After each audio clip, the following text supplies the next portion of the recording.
माजी मंत्री शालिनी पाटील यांनी सामनाच्या संपादकांना पत्र लिहिले। अजित पवारांविरोधातील लढाईत मला पोलीस सहकार्य करत नाहीत।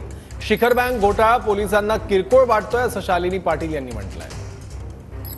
काही गौप्यस्फोट जे आहे ते तुम्ही त्या पत्रामधून केलेला आहे, नक्की तुमचं पत्राच्या माध्यमातून काय म्हणणं आहे, काय सांगाल?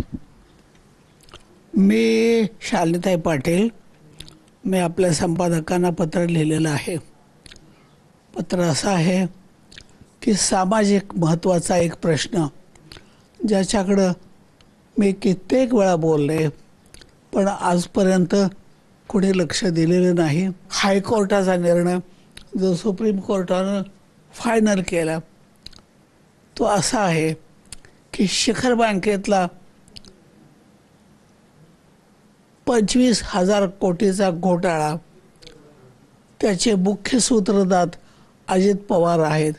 त्यावेळेला ते शिखर बँकेतला कारभार करत होते, ते मुख्य सूत्रधार आहेत आणि तो एफ.आय.आर. नाही, त्याप्रमाणे आम्ही एफ.आय.आर. नोंदवला।